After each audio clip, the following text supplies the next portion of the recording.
All right, UFC Vegas Fight Night, Whittaker versus Aliskerov. This is going to be my prediction video, and along with my predictions, I'm going to let you guys know how I feel that the potential exposure to the harsh Saudi Arabian climate might affect these fighters, and who I think might be affected more than others. All right, starting with the first fight, we have Long Xiao versus Chang Li. I'm going to go with Long Xiao on this one. I haven't been able to find his fights on the web, but I have been able to find Chang Li's fights, or at least one of them. Pretty sure he won his previous 3 fights. However, after watching his fights, I realized he has 0 KO power, 0 takedown ability, 0 submission ability. And in his last fight, he pretty much won that fight because his opponent let him win. Like, his opponent just stopped fighting, and so he got the ground and pound. I wasn't able to find the other 2 fights, but I'm pretty sure they also ended in a ground and pound. But I just don't like how he looked in that fight at all. And although I wasn't able to find Zhao Lang's fights on the internet, he has 3 times more experience than that dude, so I'm just gonna go with him. I think he's gonna be the better of the Asian men. We're going with Shara on this one. The next fight got canceled. It was with Cedricus Dumas and Denis Tululin. Got canceled. I would have went with Denis Tululin, but anyhow, that got canceled.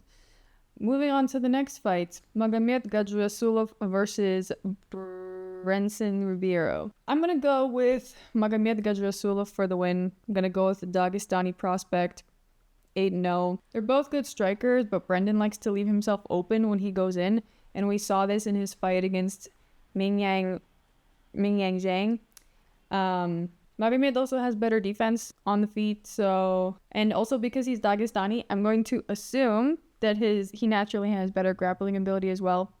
I haven't seen Brendson grappling. I haven't found any video evidence of how his grappling is, so I can't really judge, but he does seem to be resilient, so maybe, I don't know. I can't make too many assumptions here, but I'm going to go with Dagestani on this one. Yeah. All right, the next fight is with Kang and Muin Gafurov. So I'm going with Muin Gafurov on this one. I think he's going to win via more output. Kang likes to fight very safely, so he doesn't take many chances. And we often tend to see this with Asian fighters. You know, they like to follow the recipe, if you will.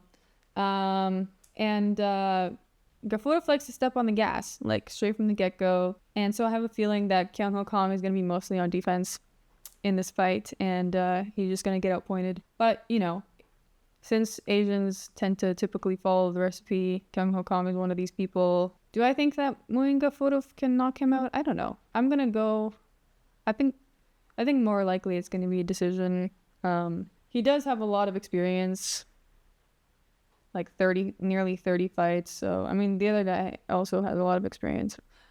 I'm gonna say decision. Decision is the way here. The next fight on the card is with Rinat, Fakhretdinov, and Nicolas Dalby. So this is how I think this is gonna go. It's either gonna be Rinat Fakhretdinov first round KO, or if that doesn't happen and this fight stretches out all 3 rounds, I think Nicolas Dalby is going to win a decision. Nicolas Dalby fights with all gas, no breaks. He looks good all the way through and remains sharp, even in the 3rd round. And we saw this in his fight against Worley Alves. And Rinat, unfortunately, gets sloppier as, time goes by. We saw this in his fight with Dos Santos, where by the end of it, he just looked... everything he was throwing was super sloppy, and but I do think that Rinat has knockout power, and if he's able to get Nicolas Dalby in round 1, because I do think we're gonna see some pretty brutal exchanges in this one. If he's able to do that, Rinat could get the round 1 finish, but otherwise, I think Rinat's gonna be in for a tough night if that doesn't happen, because He's just not really got the cardio up like Nicolas Dalby does. The next fight on the card is with Nasrat Haqparast and Jared Gordon. So I'm going to go with Nasrat Haqparast by decision. I actually watched both of these guys' fights, and I feel like this is going to be a close one. I'm actually having a hard time picking between the two because Gordon's striking is a little better and Nasrat's grappling is a little better. We've seen Gordon's weaknesses in grappling exchanges, so this might be where Nasrat prevails. To be honest though, Gordon's defense is pretty good though. I'm just thinking that since this is taking place in Saudi Arabia, if this goes to decision, which I think it will, to be honest, then the judges are going to give it to the Arab-speaking Moroccan savage man. So yeah, I'm thinking Nasrat Haqparast by decision via Saudi Arabians liking him more. I think that's just how it goes, you know. They like, what was that fight that was in Brazil where they just favored Brazilian fighters regardless, like not regardless of how they did, but it was a few months ago. It was the card that Pantoja was on, so I guess that was not that long ago. Anyways, the next fight on the card is with Shara Magomedov and Joilton Lutterbach. Here's the thing. So I'm gonna share my thought processes on this one. Shara has really good kicks, which I think are actually his strongest asset. He was even able to kick Bruno Silva like from the ground. While Bruno Silva was waiting for him to get up, he just kicked him in the head with a super slick kick. Another thing is Shara gets pretty offensive when he starts feeling threatened, which is actually a good thing because it seems to work out for him in his fights.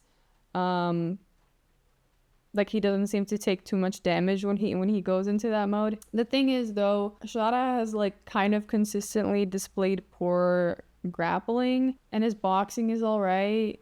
And I know some people are saying like, oh, well, his grappling is improving. I don't know, because the last time we saw him grappling, it wasn't that impressive, to be honest. And I just don't think his boxing is as good as Joilton's.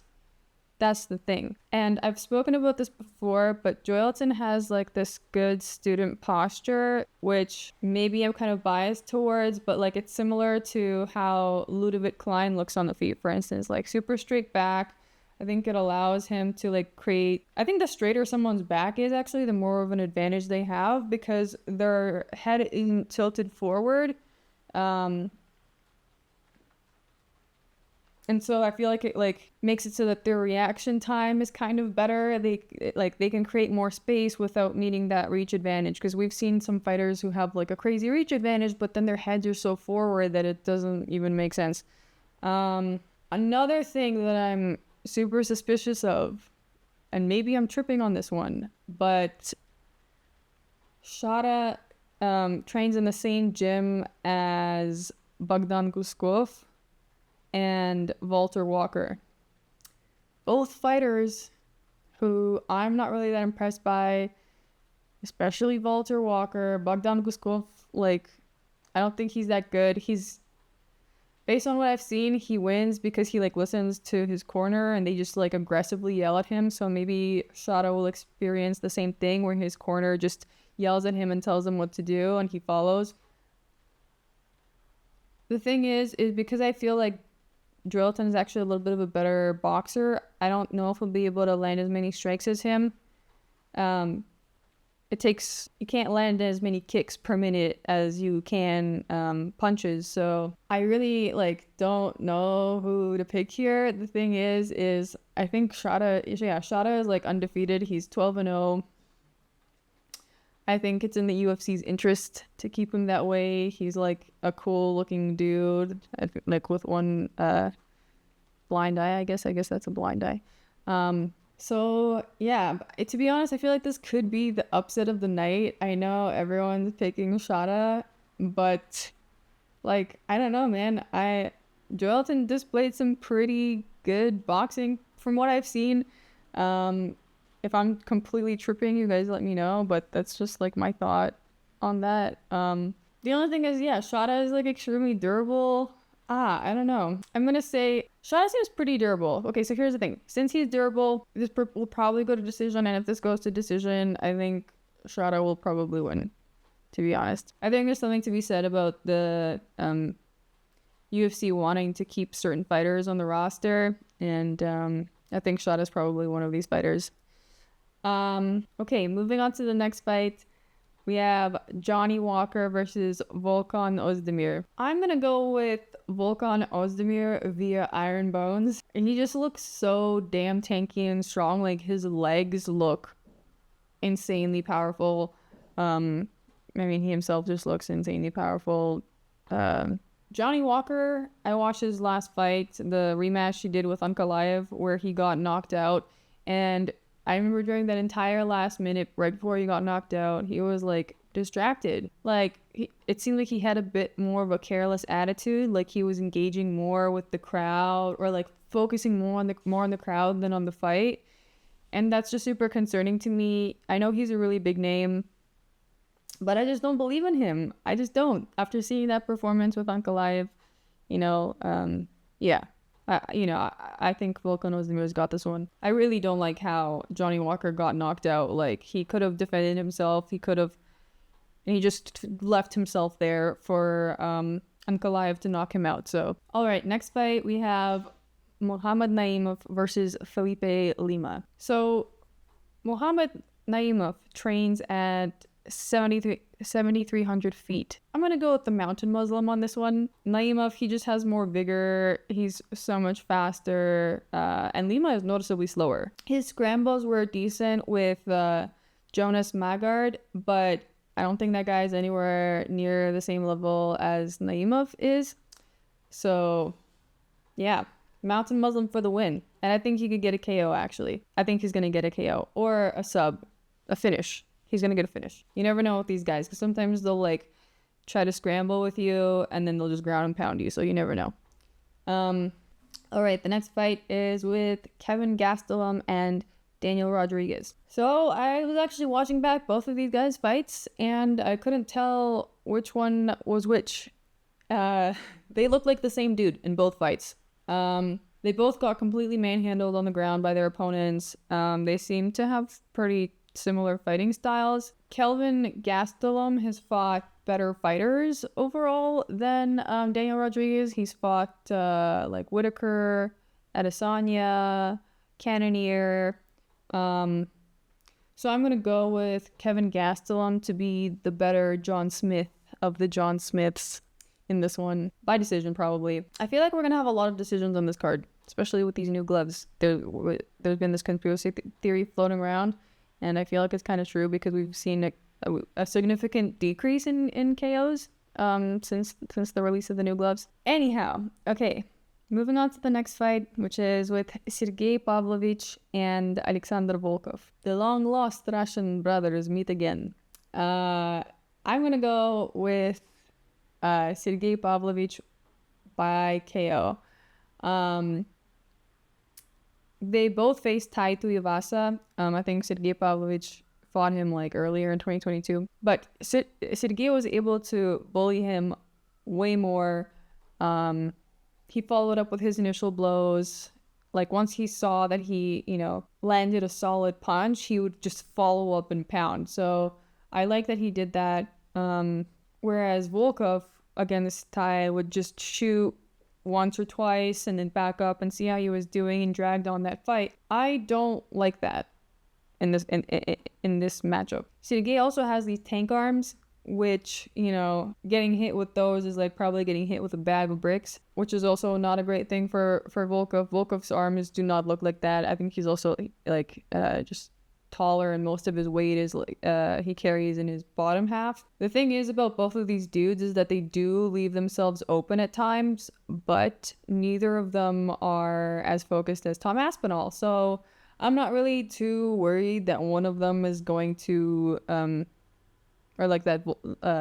find an opening with the other dude. I'm not sure, or at least the same way that we saw Tom Aspinall did to Sergei Pavlovich in their fight. Pretty much what I'm saying here is because Sergei Pavlovich follows up with his initial strikes and he just lands combinations, and just starts swinging his arms. I think he's going to win this one. I think he's also just got more power. So I'm going to go with him on this one. All right. And we move on to the last fight on this card. The main event. Robert Whittaker versus Ikram Aliskerov. I'm leaning towards Robert Whittaker by decision. And I think that, before Ikram Aliskerov stepped in, we were supposed to see Khamzat Chimaev fight him. And so I think that Robert Whittaker's training camp was preparing him for Chimaev's fighting style. We also saw Ikram Aliskerov fight Chimaev in, I believe, 2021, and Chimaev was giving him a really hard time, Aliskerov was just not able to keep up with the pace and eventually got himself KO'd. So, Ikram took this fight last minute. I don't know that his training camp will be I just don't think he's going to get adequate training for this fight. And I think Robert Whittaker has probably received better training because I think, Chimaev is a bit more of an explosive fighter. I also don't think, though, that Whittaker will knock out Ikram because he's fairly careful and he has good defense.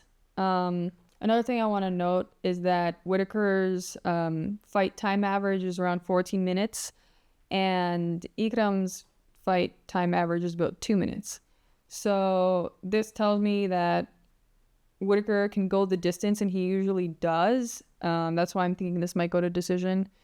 And I don't see Ikram knocking Whittaker out. I have a feeling he's got good preparation for this fight. So yeah, I'm going to go with Robert Whittaker by decision, having more preparation. Unfortunately, Ikram had to take this one last minute. Probably Dana White called him saying, please fight Robert Whittaker. And he was like, okay, fine, I'll do it. So Robert Whittaker by decision. Okay, now I want to go over who I think might potentially expose themselves accidentally to the harsh Saudi Arabian weather conditions due to their lack of carefulness or whatever, and how that might affect them. Starting with the first fight, Long Xiao versus Chang Holi. From what I know, Asians are pretty careful. They don't like to step outside of their comfort zone. I don't think they're going to be spending much time outside between, preparing for the fight. So I'm going to say both of these dudes are probably going to be fine. I don't think they're going to make many mistakes here. I think they're just flying in, going straight to the hotel room, listening to their coaches and whatnot. The next fight, the next guys, Magomed Gadzhiyasulov versus Brendson Ribeiro. I don't know about these dudes. I also feel like they probably won't fuck around too much. I don't know. I don't know about that one. I'm going to skip that one. I don't have too much info on that one. The next guy is Kyung versus Muin Gafurov. Kyung also probably will not be interacting much with the nature in Saudi Arabia. Muin Gafurov, I don't know. Next fight. Next guys. Rinat Fakhretdinov and Nicolas Dalby. Here's the thing about the Russians. I want to talk about the Russians on this card. A lot of Russian people, I'm making a generalization here, seem to have the belief that they are invincible, and I feel like this is why a lot of the times they leave themselves open. We've seen this with Russian kickboxers. And so I would not be surprised if Rinat Fakhretdinov decides to go outside and grab a snack and not protect his face or whatever. I wouldn't be surprised if something happens to him and he gets heat stroke or something like that. You know what I mean? Nicolas Dalby, probably more careful. I mean, I don't know. I feel like white people are just afraid of the sun in general. So this might affect the fight. This might affect Rinat Fakhretdinov's performance even more. This might make him gas out even quicker than we expect him to. So I would keep that in mind. It's actually making me want to lean more towards Nicolas Dalby. Next guys I want to talk about, Nasrat Haqparast versus Jared Gordon. Yeah, I don't know about these guys. Similarly to Magomed, Gadzhiyasulov, and Brendson Ribeiro, I don't know if these guys would fuck around outside and find out, you know? I think I don't have much input on this one. If you guys do, let me know. Next guys I want to talk about, Shara Magomedov versus Joilton Lutterbach. Again, you guys heard what I said about the Russians. Joilton Lutterbach, who knows? Who knows? Maybe not. This is his debut, you know, his UFC debut. I don't think he's gonna want to fuck around and find out. I think he's probably gonna listen to his coaches more on this one and not do anything too crazy outside. Next fight is with Johnny Walker and Volkan Oezdemir. So I would not be surprised if Johnny Walker decides to fuck around and find out outside. I somehow wouldn't be surprised if he just didn't, there was a sandstorm, he didn't bring a face covering because he was like, ah man, nah, it's good. It's all good. I can continue on. No, what are you talking about? And I'm making this assumption purely based on the knee to the chin that he received from Ankalaev in their first fight, where he then insisted on continuing the fight and tried to ignore what the doctors were saying.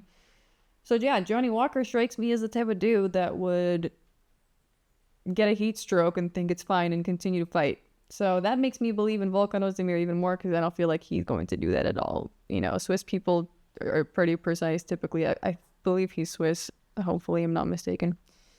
Next guys I want to talk about are Mohamed Naimov and Felipe Lima. I feel like Mohamed Naimov is pretty invincible. Okay, I'll take it. Not pretty invincible, but he trains at 7,300 feet. Even if he does get dust in his lungs, will he be fine? Maybe, probably. Hopefully he doesn't get too cocky though. I'm worried about that. Sometimes these fighters get too cocky and make mistakes. Hopefully that won't happen here. Don't know enough about Andre Lima to start guessing about how he will behave himself in the beautiful nature of Saudi Arabia. Next guys, the co-main event, Sergei Pavlovich and Alexander Volkov. Again, these Russians who think they're invincible. For some reason, I feel like Sergei Pavlovich is probably the one fighter of the two who would just totally go outside with no protection, just for a quick snack, just for a quick drink, not alcohol, but just grabbing some water, it's fine. No, it's just 2 seconds. I don't know, man. But they also could both be that way. But hopefully, this is the co-main event. It's going to be an important fight. I'm actually really looking forward to this fight. I love when they match up very similar looking dudes with similar styles, similar enough styles, similar ages. Yeah, I think this is going to be an exciting fight. So hopefully neither of them fuck around too much. Yeah. All right, and the last guys I want to talk about are Robert Whittaker and Aliskerov.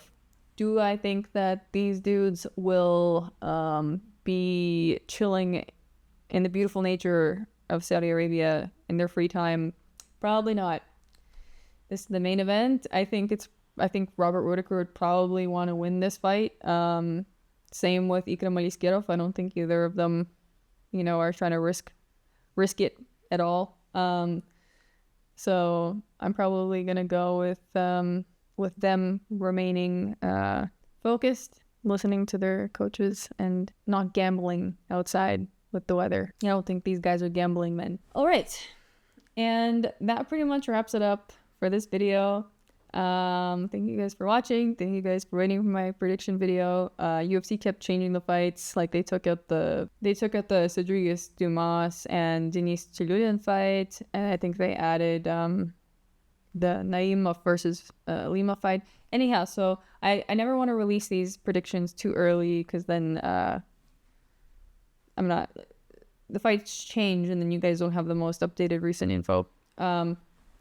Anyhow, thank you for listening. Hopefully you learned something new about any of these fighters. Hopefully I've provided you with some information that wasn't available elsewhere. And yeah, thank you for watching. I'm looking forward to this fight. It's going to start early for me, I believe, where I am. it's starting at 9 a.m. So we'll see. I generally have a hard time waking up early as hell, and that's a little early for me. I know that's like normal time for regular people, but yeah. Anyhow, thank you guys for watching. I'll see you next time.